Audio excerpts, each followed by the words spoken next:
So we have an update here of the mother or the woman who left her three children home in a house for around about 3 to 4 years. And when the children were found, it was just deplorable and despicable conditions. Well, she had a preliminary hearing earlier this week.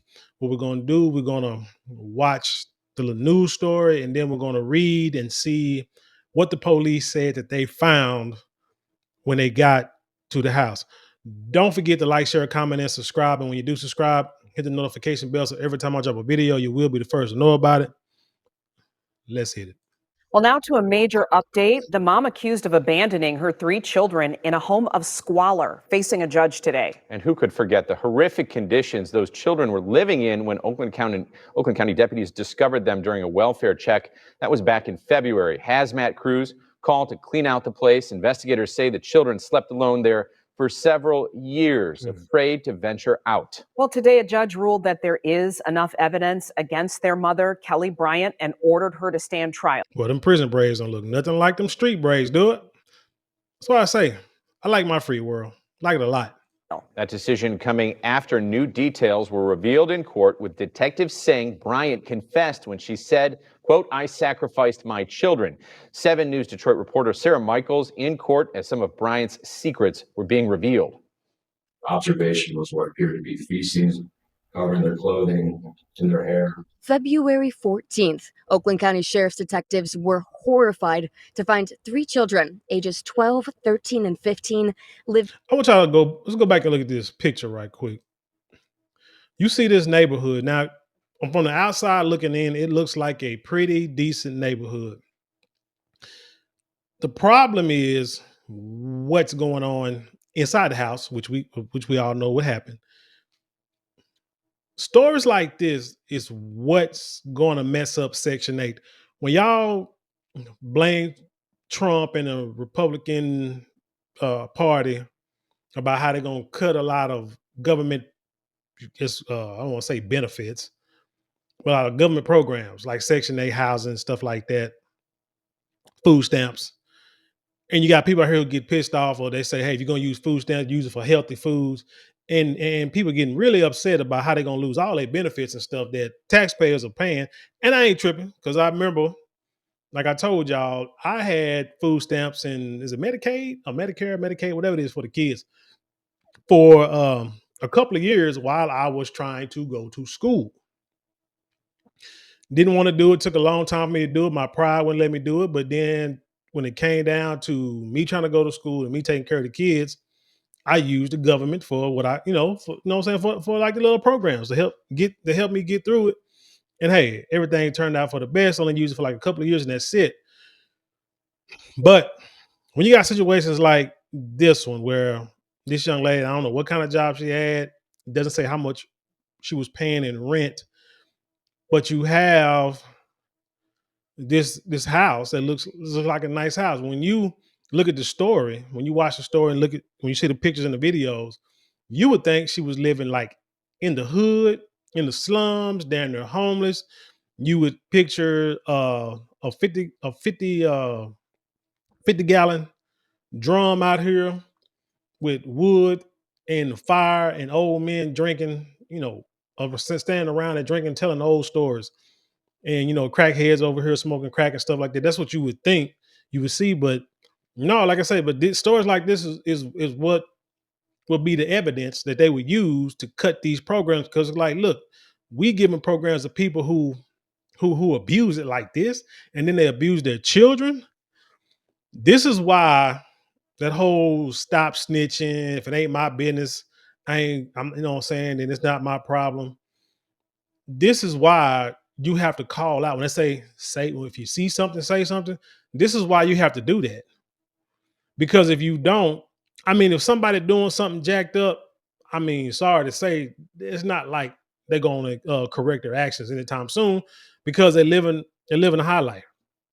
They're living good, getting what they want, doing what they want, regardless. And they're gonna abuse the system, while folks like myself and others like me will try to use the system in order to better ourselves temporarily, so we can, get out there and be productive members of society and pay our own taxes, and leave They'll leave that money and that insurance and Medicaid and food stamps and stuff for the next person who needs it.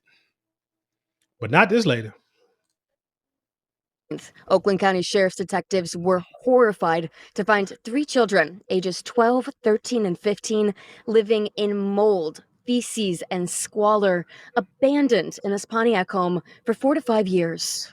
I've never smelled a home that smelled that bad without a decomposing body present. Friday, 3 months later, their mother, 34-year-old Kelli Bryant, was in court physically for the first time for her preliminary examination. Prosecutors She got braids like that. She ain't got a girlfriend. She ain't got a stud. Probably ain't nobody even studying her. So she looked like she probably had to braid her own hair. brought forth the detectives who found her children and who interviewed Bryant herself. Detective Brish saying he'll never forget meeting Bryant at the police station 1 hour after they found her kids hiding in a bathtub full of feces. Her hair was done. She was wearing what appeared to be new clothes that were clean. She had long, fake nails. Detectives say that Bryant was always living within walking distance of the children she abandoned. She hadn't touched them or given them hygiene products for years. She would have food dropped off to them about once a week, and she confessed to detectives. She knew that her actions were selfish. That was her reporting, and that it made her children sick, and that she had ultimately sacrificed her children for her own purposes.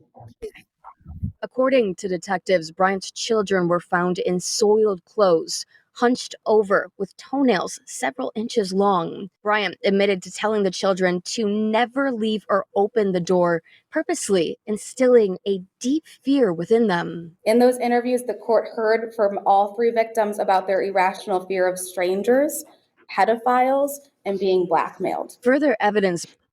You know what's strange about this story? And when you hear guys try to say that it seems like a lot of times women aren't rational, this is so irrational that I think irrational is like the wrong word to use it. I wish I had some kind of psychology or psychiatric degree so I can use a really big word to confuse everybody.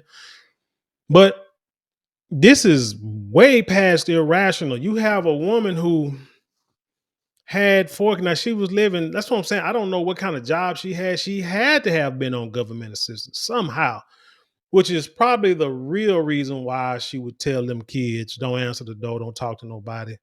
This, that, and the third, because if she got found out, I don't think she was concerned about losing her children. I think she was probably concerned about losing that money or those benefits. But everyone is not fit to be a parent.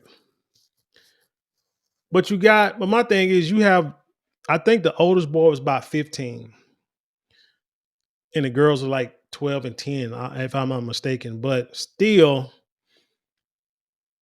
if she really thought out what she was doing at 15, by this time that boy could have been well groomed, knew how to wash himself, knew how to make sure his sisters were washed.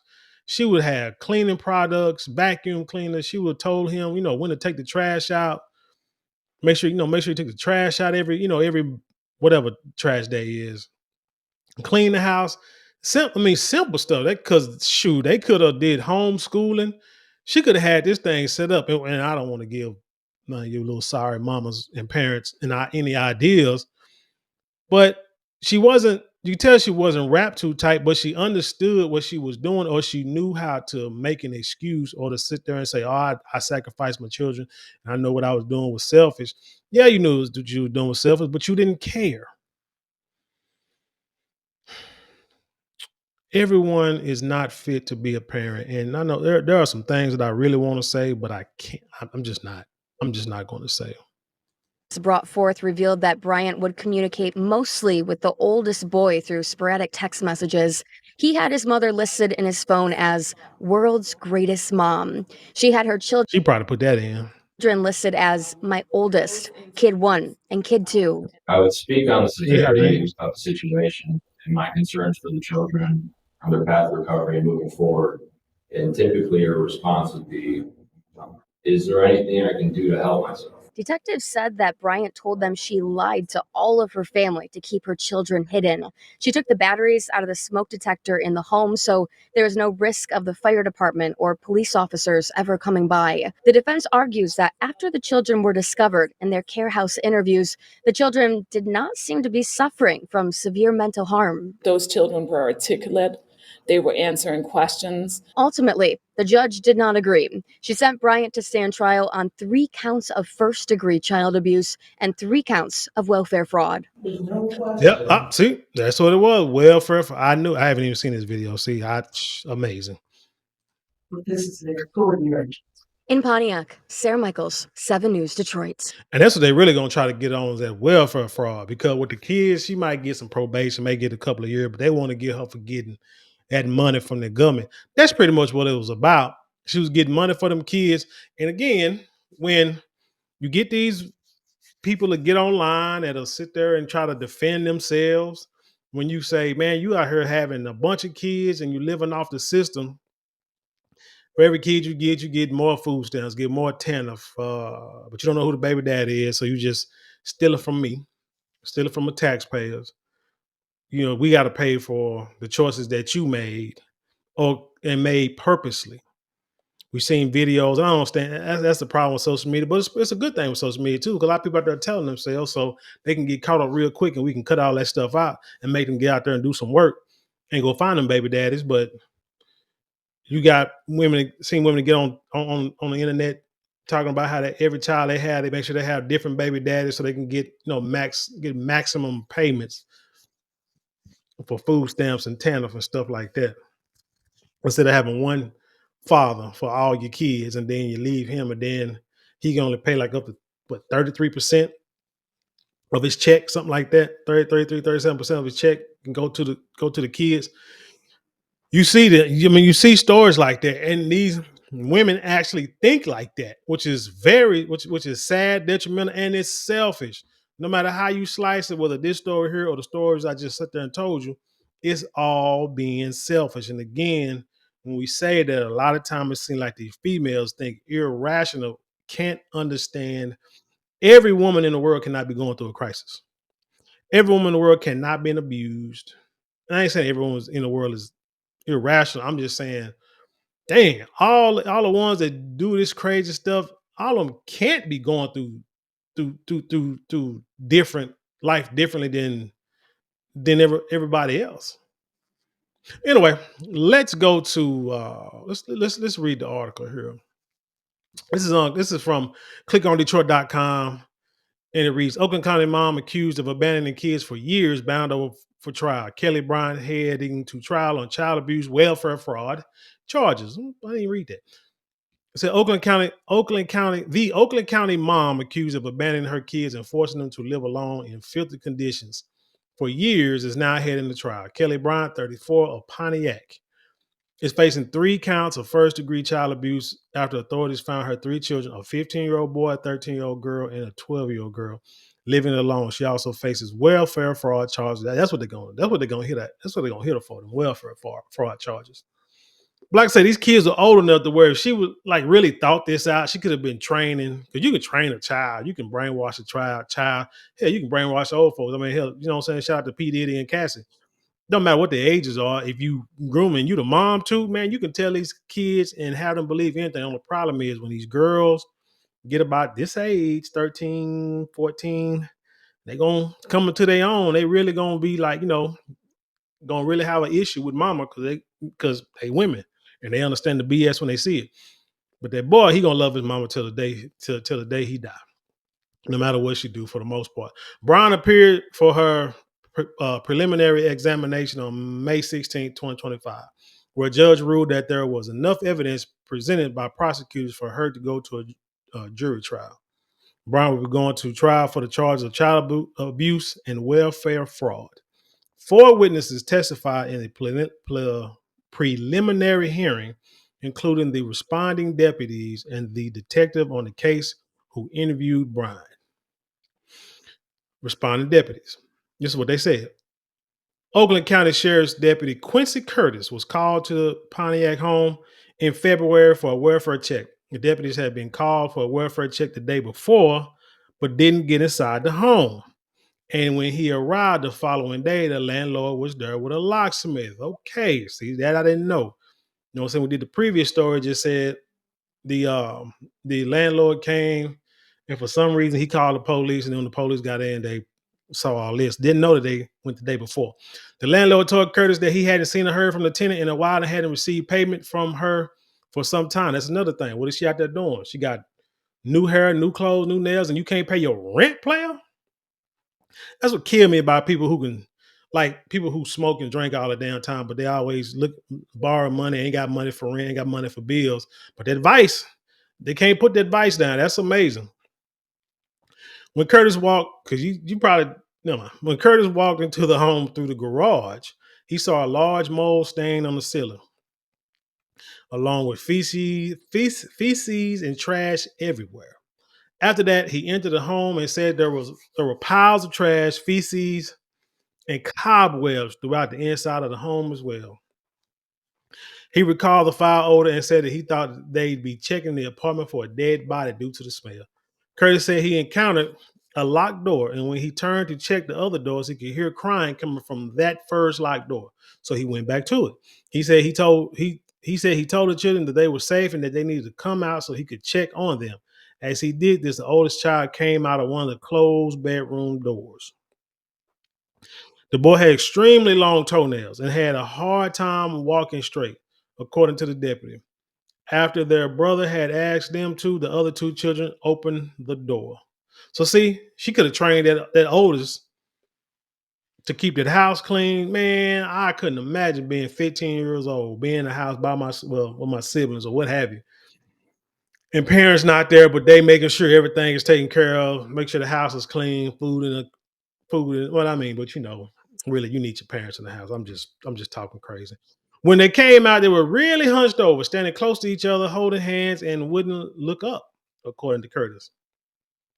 They were very frightened, he said, recalling when he tried to talk to the children. Curtis said the children had a hard time figuring out how to spell their names when asked and had to talk amongst themselves to figure it out. Hey, that's like regular kids in school nowadays. So that don't mean nothing. Child Protective Services was contacted. I didn't think it was a suitable place for anyone to be living. What? Dude, shut up, said Curtis as he recalled the welfare check. The three children were taken to the hospital and were given hygiene supplies, including toothbrushes, toothpaste, and shower products. He said the children were confused about how to brush their teeth and didn't understand how to flush the toilet. After they brushed their teeth, there was allegedly blood in the sink. Curtis said he didn't recall seeing any hygiene products when they searched the home. The deputy said the kids waited until you could have these kids reading watching Sesame Street, Mr. Rogers' Neighborhood, any kind of PBS channel stuff and you can have it on regular TV or the internet, YouTube. These kids could have learned how to, brush their teeth, wash their face, their hair, take a bath by videos on TV, but you were just too sorry. That ain't selfish. That's just piss post sorry. But you didn't want to lose them benefits. Didn't want to lose them benefits. Sacrifice your kids for a freaking welfare check. The deputy said the kids waited until all three of them were together to eat and even wouldn't eat unless everyone else stepped outside the room. Bryant's attorney, Cecilia Quirindongo Bonso, what is that? Implied that the children could have been scared because they probably aren't familiar with strangers, especially an officer being in their home. The defense attorney also argued that the blood in the sink may not have been a result of the children brushing their teeth because Curtis didn't watch the children brush their teeth. A pediatrician, Dr. Smith, testified she performed basic examination on the children at the outpatient clinic following their stay at the hospital. She claimed she didn't know very much information about the children prior to the appointment, and that CPS was the one who set up the appointment. She recalled the children arriving at the clinic accompanied by the grandfather, a social worker, and a deputy from the Oakland County Sheriff's Office. My question is, as grandparents, I'm going to assume that they all lived in the same city because I'm trying to picture my own family. If my mom or even my kids other grandparents, I would assume, let me just stick to my parents. If my mom hadn't heard or seen from my daughters in years, and we stay about, no, I stay about, so my kids are grown now. So let's say the time they was growing up, 30, 45 minutes away. You best believe that there will be calls, there will be pull-ups, there will be welfare checks done probably in the first few months, if not the first year. How can you not? I don't understand.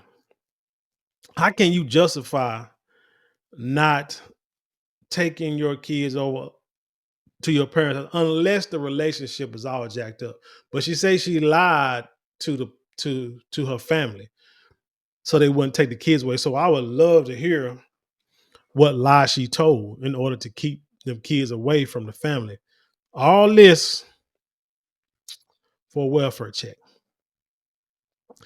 So let's get back to the story. She examined the three children individually while being verbal with what she was doing throughout the examination. She also told the children to let her know if they are uncomfortable with what she is doing or any pain. All three children denied being examined in their private areas. She said she was able to examine children everywhere else, head to toe. Dr. Smith recalled that the oldest child didn't smile and was somewhat quiet. He also answered her questions. She said the oldest child had brown spots inside his mouth, possibly lesions. She described the middle child as a little more high-spirited. This usually is the second child. Dr. Smith said the child stuttered somewhat but was able to communicate with her. The middle child told the doctor she was confused as to why this was happening.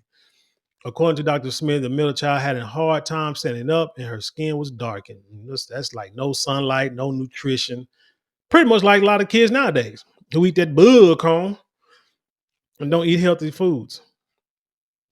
Eat ramen noodles and fast food burgers every day. Dr. Smith testified that all three had difficulty seeing and they were squinting because they ain't been outside. Like I said, that's nutrition right there. That's lack of nutrition. A screening chart was used, and she determined they had nearsightedness. How? Probably on devices all day for 5 years. Parents. She then asked about their routine before they were removed from the home. The pediatrician testified the children's routine was wake up, use their phone or tablet, sleep, and eat food when it was provided to them. She said it was unclear when they went to bed and their routine seemed disorganized. The children told the doctor they were not allowed to go outside at all. Dr. Smith, and you know what, that whole nearsightedness and hunched over and the phone and tablet thing that was I just read and that I just made a point to say, ain't nobody gonna talk about that. They're not gonna use this case as an example as to why these kids need to be off these doggone me tablets and need to be outside doing something and socializing with people. But back to the story. Dr. Smith was concerned for the youngest child, claiming she may be developmentally delayed and immature for her age. She also said she was hunched over and had a very hard time standing up straight. The youngest child was also not able to get on the examination table by herself. The pediatrician said the most striking feature about the youngest child was that she was unable to hold her head up straight and was weak in general. Man, oh man. Dr. Smith said the children had extremely low levels of vitamin D, and recommended that they attend physical rehabilitation. Oh, yeah. The defense now, but they're going to need some psychiatric. Well, they're going to need some. The defense attorney argued that the general population in Michigan would have a vitamin D deficiency. What? Oh, that's a defense. Okay, that's a lawyer. Lawyer got to fight for their client, I guess. Therefore, it can be a normal thing for children to have that. Not on that level. All them kids ain't walking around sliding across the concrete begging for change because they've been in the house all day. The children were not underweight, the defense attorney stated, and the doctor agreed. Okay, just malnourished. That's a different thing. That's another thing that you have to understand when you in the medical field. You can be overweight and be malnourished. You can be underweight or at your weight and be malnourished. How can you do that? Eating fast food. You saw all those boxes of, what was that, Little Caesars pizza that was put in the dumpster. Eat a bunch of junk, food that ain't healthy, food that ain't got no nutritional value, so you can get fat and big and have the weight, but no muscles. Probably why this little girl can't stand up or hold her head up straight while they walking over slump, malnourished. She said all three had a good dental examination, but then she said she was not a dentist. The defense argued that the doctor isn't a licensed psychiatrist or a psychologist to make a judgment on their mental well-being. That's true. Investigators from prosecutor's office. The investigator for the prosecutor's office, Brian Martin, testified he extracted phone data from the children's and Brian's phone for investigation purposes. He said the children had their mom and their phone contact labeled as world's greatest mom or similar in verbiage. Man, Brian had her children contact information on her in her phone labeled as my oldest, kid number 1, and kid number 2. He said he saw text messages exchanged mostly between Brian and the oldest child regarding food deliveries. Probably because the young was on the devices playing games all day or watching stupid stuff all day. For example, she sent a text message to the oldest on November 30th, 2024, saying, "There, hurry and let me know you got it." The oldest child would also message Brian what food they were requesting. She would order it for delivery, and the oldest would retrieve it from the porch. Martin read out one text Brian sent to the children in court. "I don't feel comfortable with you opening the door without me knowing." Me neither. I don't like kids opening the door in my house. I don't think kids open the door in anybody's house. When I was growing up, if your parents had to leave, go to work or what have you, they'd be like, "Hey, don't open the door for nobody." That'd be the first thing they say. Don't tell nobody we ain't here. Don't open the door to nobody. Don't answer the call. If you answer the phone, tell nobody we ain't here. You food in the kitchen, watch TV. I'll be back. He testified that the children would continually ask for things from their mother. He said she would sometimes delay delivery on things they asked for. Martin said based on the oldest child phone data, the oldest child met a girl online and talked to her about exchanging presents for Christmas. What? So the oldest gave the girl his address and he let Brian know. On December 17th, he messaged the oldest child, you should have asked first. I would have gave you an address, but not that one. So even in squalor, this boy was trying to get his hookup on. Shout out to this brother here. Martin brought up the text exchange between Brian and her oldest child on February 14th, 2025, the day the children were found by the popo. That was Valentine's Day. Amazing.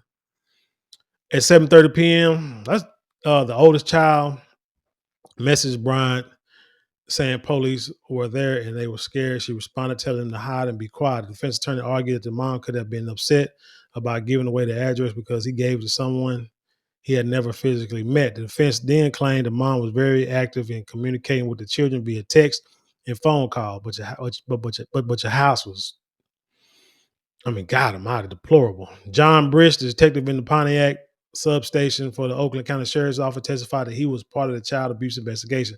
He said he was monitoring radio calls when he heard about the children claiming they hadn't seen their mom in years during a welfare check via radio traffic. So he responded to the Pontiac home. Damn, years. So they probably know what the hell their mama looked like. He testified he saw the two younger children having difficulty walking and seeing in the light. He said the children were covered in feces. He also said they appeared overwhelmed and overstimulated. Police were advised to wear hazmat suits. Brish testified that he never smelled a home like the Pontiac home where there wasn't a decomposing body. So he kept asking the deputies if there were more children inside. He said that it's not typical of someone to wear a hazmat suit in the home to investigate due to the condition of the apartment. He was able to contact Brian over the phone the day the children were removed. He told her he was concerned about the health of the children. He said she agreed to meet with him at the Pontiac substation. Brian told Brish she was on the north side of the Pontiac and took a lift to get to the station. He took her to a recorded room to question her with another detective and read her Miranda rights to her. He said her demeanor was questionable at times. Brish testified that Brian's appearance was the most surprising. He explained that Brian arrived at the station wearing clean clothes. Her hair was done and she was wearing long fake nails. He said it was unusual based on how the authorities found the children. And I guarantee she got a dude out there somewhere, but that dude is nowhere to be found. He probably didn't even know she had kids. Because here's the situation. Let me tell y'all. Here's the situation. A person like this is very irrational. So let's see. She got 3 children. They said, well, they haven't brought up the father yet, or fathers of these children. Uh so she's 34. The oldest child, 15. So she was what, 18, 19 when she got pregnant with the first child, had two more after the fact. Okay, let's say she was in a relationship with one, say she relationship with the dad or dads. Okay, that's fine. Now she turns into a single parent. As she gets older, it's a possibility that she found it hard to date and to find anyone serious out there on them streets when she got three kids, especially when your oldest one is a boy. It was probably tough for her to find anybody. Dudes just probably get with a clap of cakes and then burn off. And that's it. So she probably came to the conclusion that, hey, I gotta live my life. I gotta get out here and find me a man or do whatever. Have fun and get out here because these kids are holding me down. Daddy ain't helping me, grandparents, family ain't helping. I gotta do what I need to do. And so she comes up with this diabolical scheme to let them be in the house and she goes somewhere. Because I'm still trying to figure out where in the hell was she living to where she could afford to pay for where her kids was at for years. So I'm going to assume, and we'll see when she goes to trial, that she was living with someone else. Because they say she stayed walking distance from the children. But if you got a cell phone, your man ain't, you ain't getting text messaging. Your man ain't like tripping on who texting you, when is this, that, and the third. Who knows? But somehow I think she hid these kids from everybody. She hid her real life from everybody and lived a double life. And probably the dudes that she dealt with probably did not know she even had children. Probably didn't know. I probably told them that if she did, she probably said, hey, they are with, their grandparents or with their dad. And then that'll be a red flag because the first thing a dude is saying, like, why you ain't got your kids? You know what I'm saying? So I don't know what she was probably just couldn't think of nothing else. Irrational. According to Bryant admitted her actions were selfish. She said she sacrificed her children for herself, for that welfare check. I quote, I hurt my children, he recalled Bryant saying. I sacrificed my children, probably. He said he was surprised by how confident her admission was. She described to Bryant on one occasion when she met the oldest child in the garage to drop off food. She would then wait in the car until he got inside. Brish testified that she also went to the apartment once to check the smoke alarm since it was going off. She then pulled out the batteries and the smoke detector.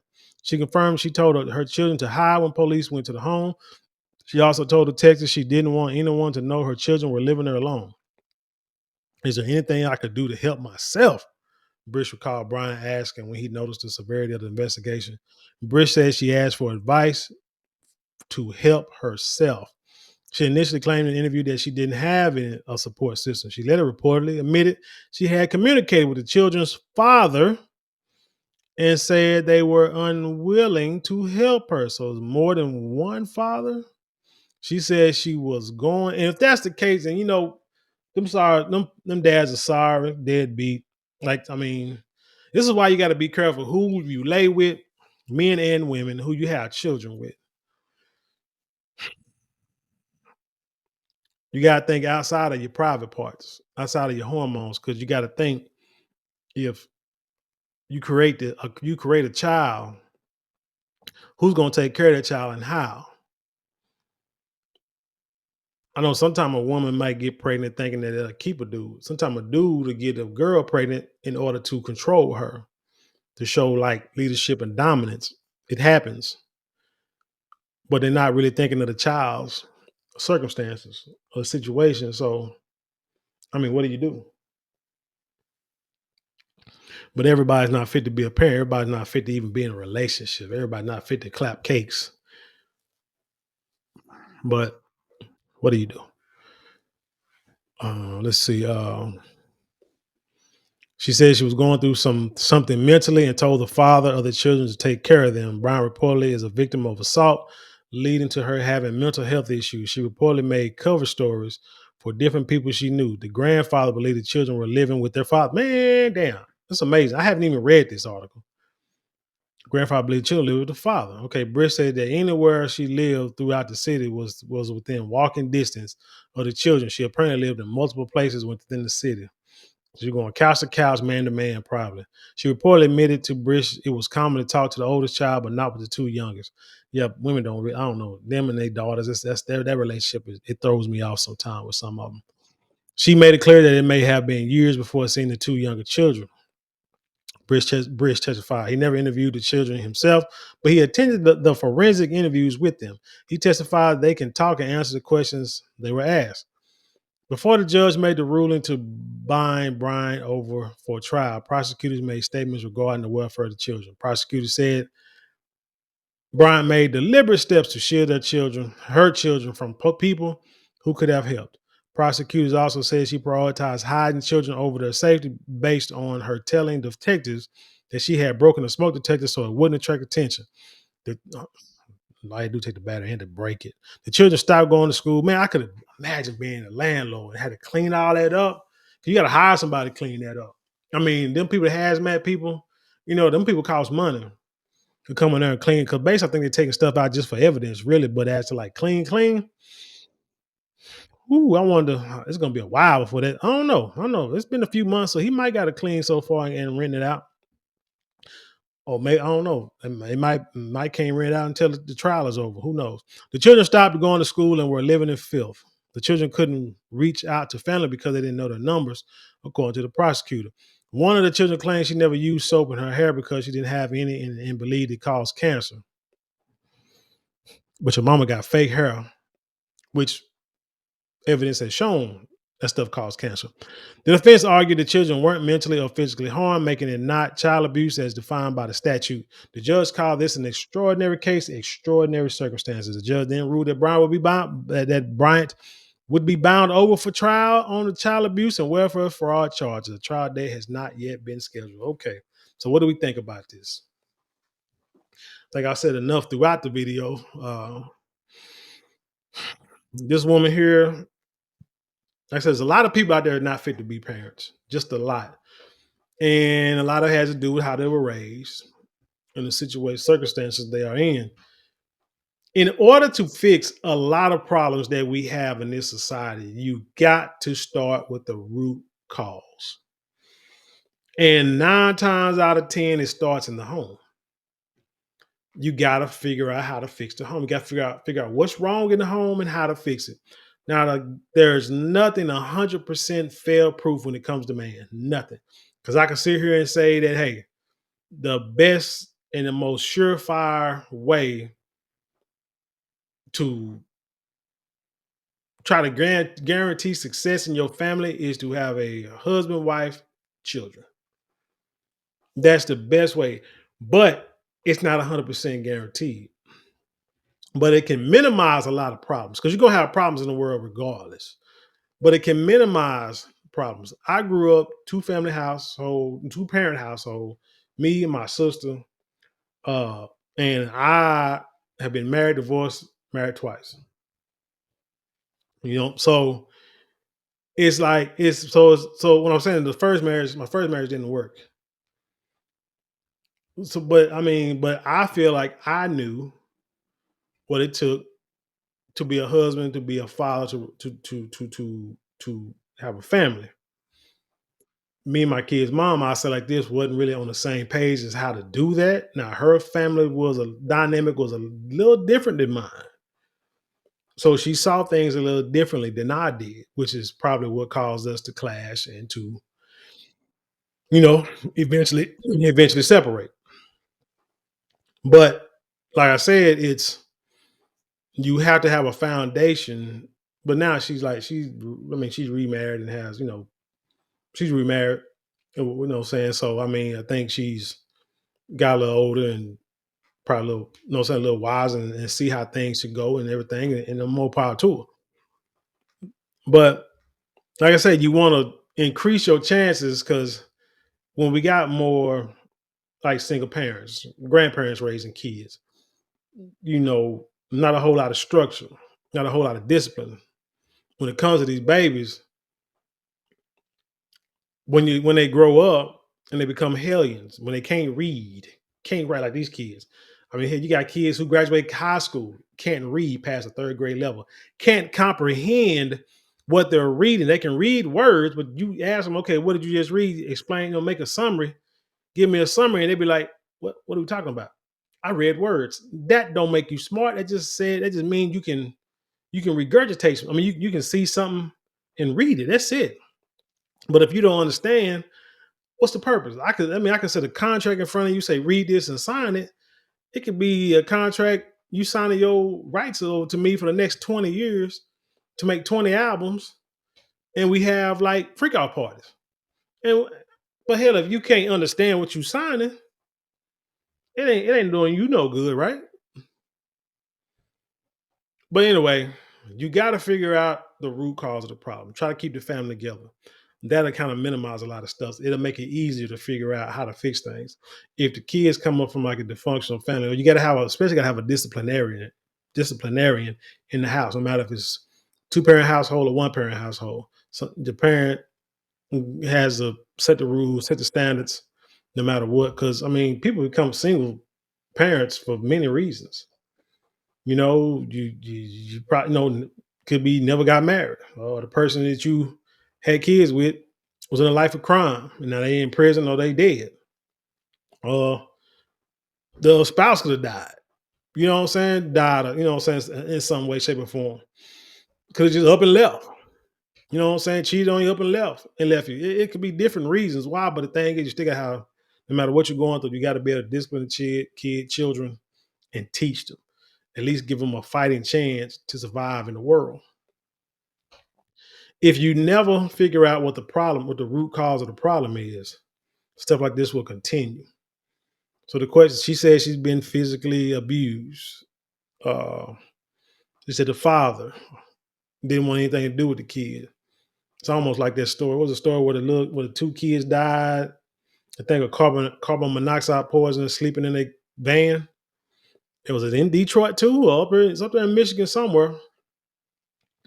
And when they interviewed the dad, he looking like he just came from the gym, looking fresh to death in his clothes and his hair done, living on the other side of town. And he's like, well, she said, come get him. Do I need to come get him just to come get him, or I need to come get him because you're homeless? Dude, it don't matter what. It don't matter why she asked you to come get him. Them your kids, you go get them. If you talking to your kids like you claim you are, you will know what's going on in their life. So it's like something's missing in the story. Same thing here. Guys didn't want to take care of the kids. Well, now the kids have to suffer. Your choices, your selfish choices created children, and now they got to suffer from your choices. And this lady here, now she's going to be in jail for a while. Kids will probably either go to CPS or the family members. They're going to have a hell of a time the next few years, if not for the rest of their life, trying to recover from this, because this ain't normal. This ain't nothing you wish on your worst enemy. Damn sure ain't wishing on your kids. But hey, we're gonna try to keep up with this story. Stay, you know what I'm saying, continue to update it as it comes along. It may be a while before she goes to trial, but hopefully we won't forget about this story by the end. But anyway, with that being said, tell me what you think about this story. Leave your comments below. Share it with the world. Let's have an intelligent conversation. You know how we do around here. Don't forget to like, share, comment, and subscribe. Them 4 things cost you maybe a couple of minutes out your day, but it means the world to us as this channel. If you like to support us financially, you can always get a super thanks, super chat, super stickers, and you can go to the description box. There are links there that you can click on to help support us. And we got PayPal.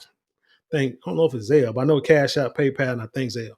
But if you like something tangible for your dollars, which a lot of people do, you can go to marlonmorale.com. You can go to our Shopify store, or you can just simply hit the shop button below and check out all our luxury products. We have fragrances that last all day, beard products, 100% pure silk products, handbags, and much more. Check it out. You'll not be disappointed. But with that being said, I'll leave you in peace, and I'll see you on the other side.